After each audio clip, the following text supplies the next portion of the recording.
രേഖയിൽ പോലും CPM അംഗീകരിക്കുന്ന ഒരു കാര്യമുണ്ട്. നിങ്ങളത് വായിച്ചു നോക്കണം. അതിൽ പറയുന്നത് ജമാഅത്തെ ഇസ്ലാമി നേതാക്കൾ പബ്ലിക് റിലേഷനിൽ വലിയ കഴിവുള്ളവരാണ്. അവർ വിവിധ രാഷ്ട്രീയ സംഘടനകളുമായി സംഭാഷണങ്ങൾ നടത്തിക്കൊണ്ടിരിക്കാറുണ്ട് എന്നതിന്റെ താൽപര്യം എന്താണെന്ന് ചോദിച്ചാൽ ജമാഅത്തെ ഇസ്ലാമിയും CPM-ഉം തമ്മിൽ സംസാരിച്ചിട്ടുണ്ട് എന്ന് തന്നെയാണ്. CPM-നെ പോലെയുള്ള സംഘടനകൾ സംസാരിക്കുമ്പോൾ അതെന്താണ് എന്ന് നിങ്ങൾ മനസ്സിലാക്കണം.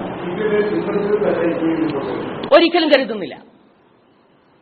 CPM-നെ പിന്തുണച്ചത് തെറ്റായിപ്പോയി എന്ന് ഇപ്പോഴും കരുതുന്നില്ല. കാരണം ഞങ്ങൾ ഒരു രാഷ്ട്രീയ തീരുമാനമെടുക്കുമ്പോൾ CPM-ന്റെയോ ഇടതുപക്ഷ മുന്നണിയുടെയോ മാത്രം നിലപാട് നോക്കിയിട്ടല്ല തീരുമാനമെടുക്കുന്നത്.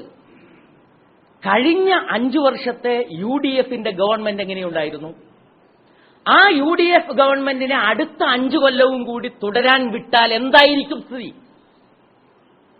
ഒരു മാറ്റം കേരളീയ ജനത ആഗ്രഹിക്കുന്നുണ്ടോ ഇല്ലയോ? ഒരു മാറ്റം കേരളത്തിന് ഗുണകരമാകുമോ അല്ലയോ എന്നുള്ള ഒരു സ്വതന്ത്രമായ വിലയിരുത്തലിന്റെ അടിസ്ഥാനത്തിൽ രണ്ടു കൂട്ടരുടെയും മാനിഫെസ്റ്റോ പരിശോധിച്ചുകൊണ്ടാണ് ജമാഅത്തെ ഇസ്ലാമി തീരുമാനമെടുക്കുന്നത്. ജമാഅത്തെ ഇസ്ലാമി ഇപ്പോൾ തെരഞ്ഞെടുപ്പ് രാഷ്ട്രീയത്തിലേക്ക് വന്നിട്ടില്ല. പഞ്ചായത്ത് തെരഞ്ഞെടുപ്പിൽ ഞാൻ നേരത്തെ പറഞ്ഞു, നേരത്തെ ജമാഅത്തെ ഇസ്ലാമി ചെയ്തിരുന്നത് ലോക്കൽ ബോഡീസിൽ വികസന ജനപക്ഷത്ത് നിന്ന് നിൽക്കുന്ന ഒരു വികസന സങ്കല്പം, താരതമ്യേന അഴിമതിരഹിതമായിട്ടുള്ള ഒരു ഭരണം, ഇത് മുന്നോട്ട് വെക്കാൻ പര്യാപ്തമാണ് എന്ന് തോന്നുന്ന വ്യക്തികളെ, മൂല്യബോധമുള്ള വ്യക്തികളെ സഹായിക്കുക എന്നതായിരുന്നു ജമാഅത്തെ ഇസ്ലാമി സ്വീകരിച്ച നിലപാട്. ഈ തെരഞ്ഞെടുപ്പിൽ അത്തരം വ്യക്തികളുടെ കൂട്ടത്തിൽ ഉൾപ്പെടാനുള്ള ഒരു അനുവാദം ജമാഅത്തെ ഇസ്ലാമി അതിന്റെ അംഗങ്ങൾക്കും പ്രവർത്തകർക്കും നൽകി എന്നത് മാത്രമാണ് സംഭവിച്ചിട്ടുള്ളത്. മാത്രമല്ല, ഏതെങ്കിലും പ്രദേശങ്ങളിൽ ഇരുമുന്നണികളുമായി വിയോജിച്ചുകൊണ്ട് ജമാഅത്തെ ഇസ്ലാമി മുന്നോട്ട് വെക്കുന്ന വികസന സങ്കല്പവും അഴിമതിരഹിതമായിട്ടുള്ള തദ്ദേശ സ്വയംഭരണ സ്ഥാപനങ്ങളും ലക്ഷ്യം വെച്ചുകൊണ്ട് ആരെങ്കിലും പ്രവർത്തിക്കുന്നുണ്ടെങ്കിൽ ആ കൂട്ടായ്മയെ ശക്തിപ്പെടുത്താനുള്ള അനുവാദവും ജമാഅത്തെ ഇസ്ലാമി നൽകി. ഇത് കഴിഞ്ഞ പഞ്ചായത്ത് തെരഞ്ഞെടുപ്പിൽ ഇടപെട്ടതിന്റെ ഒരു തുടർച്ച മാത്രമാണ്. അതിന്റെ ഒരു അടുത്ത സ്റ്റെപ്പ് എന്നേ നമുക്കതിനെക്കുറിച്ച് പറയാൻ കഴിയുകയുള്ളൂ.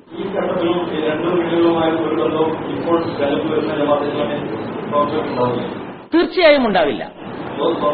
വളരെ സ്വതന്ത്രമാണ്, സ്വന്തം കാലിൽ നിൽക്കുന്ന, സ്വന്തം വേരുകളുള്ള, ഇരുമുന്നണികളോടും എപ്പോഴും ഒരു റിസർവേഷനുമില്ലാതെ സംസാരിക്കാൻ കഴിയുന്ന ഒരു ബന്ധമാണ് ജമാഅത്തെ ഇസ്ലാമി ഇരുമുന്നണികളുമായും കാത്തു സൂക്ഷിക്കാൻ ഉദ്ദേശിക്കുന്നത്.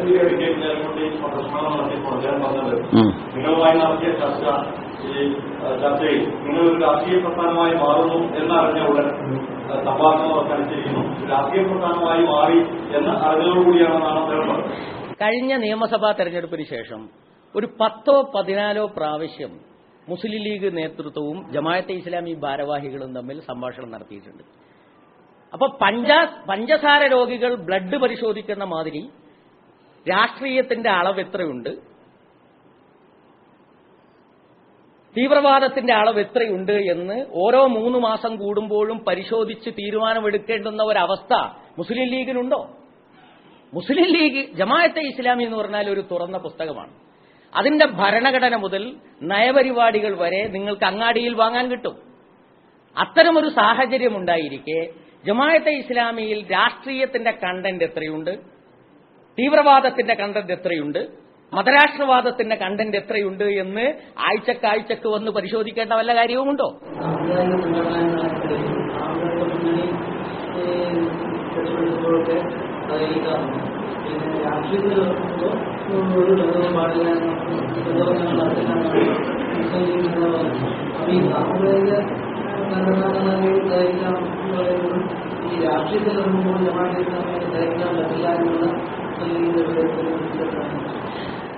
അതായത് മുസ്ലിം ലീഗ് ജമാഅത്തെ ഇസ്ലാമിയുമായുള്ള ബന്ധം വിച്ഛേദിച്ചു എന്നാണ് പറഞ്ഞിട്ടുള്ളത്.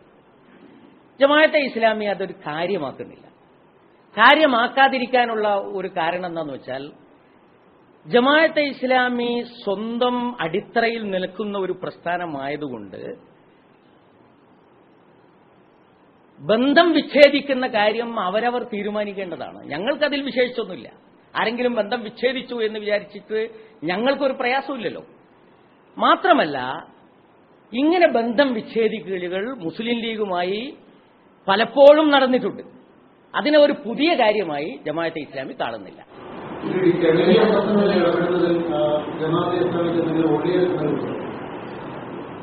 ജമാഅത്തെ ഇസ്ലാമിക്കുള്ള ഒളിയ അജണ്ട ജനങ്ങളുടെ നന്മകളാണ്. അതായത് ഇപ്പോൾ ഓപ്പൺ അജണ്ട എന്ന് പറയുന്നത് കോർപ്പറേറ്റ് മുതലാളിമാരുടെയും ഭൂമാഫികളുടെയും നന്മയാണ്. അതാണ് ഇപ്പോഴത്തെ എല്ലാവരുടെയും ഓപ്പൺ അജണ്ട. അതുകൊണ്ട് ജനകീയ താൽപര്യങ്ങൾ എന്നത് ഒരു ഒളിയ അജണ്ടയായി മനസ്സിലാക്കപ്പെടുന്നുണ്ടെങ്കിൽ അതാണ് ഞങ്ങളുടെ ഒളിയ അജണ്ട.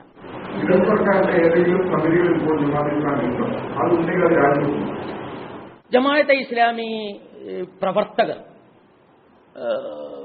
ചില ഗവൺമെന്റ് സമിതികളുണ്ട്. അത് ഏതെങ്കിലും വ്യക്തികൾ ഇപ്പോൾ കൃത്യമായിട്ട് എനിക്ക് പറയാൻ കഴിയില്ല.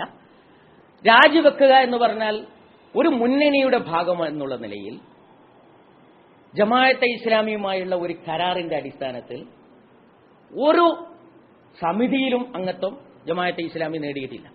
ഒരു പക്ഷേ കഴിവുകളും യോഗ്യതകളും പരിഗണിച്ചുകൊണ്ട് ജമാഅത്തെ ഇസ്ലാമിയുമായി ബന്ധമുള്ള അല്ലെങ്കിൽ ജമാഅത്തെ ഇസ്ലാമിയുടെ സ്ഥാപനങ്ങളുമായി ബന്ധമുള്ള ഏതെങ്കിലും വ്യക്തികളുണ്ടാകാം.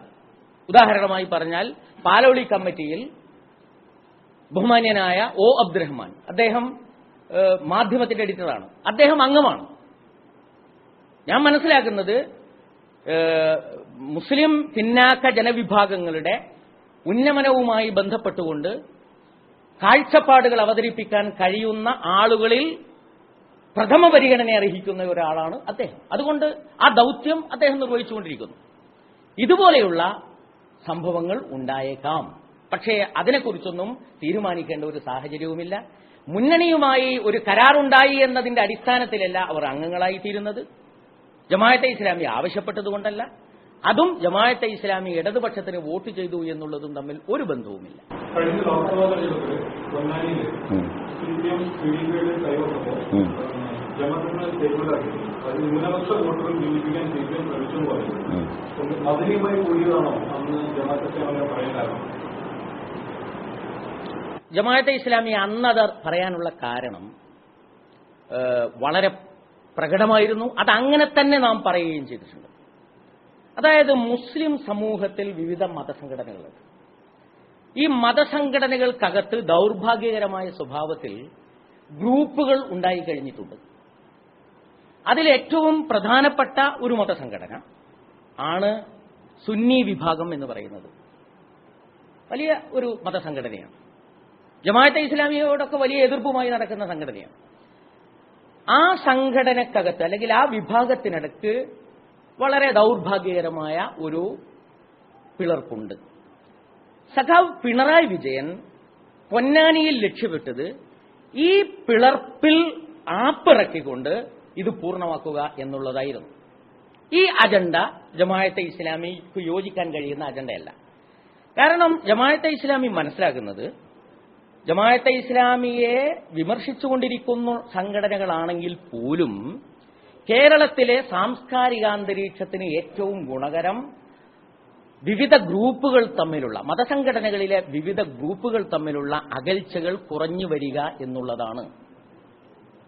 ആ അകൽച്ചകൾ മുസ്ലിം ഐക്യത്തിന് കാരണമായി തീരും.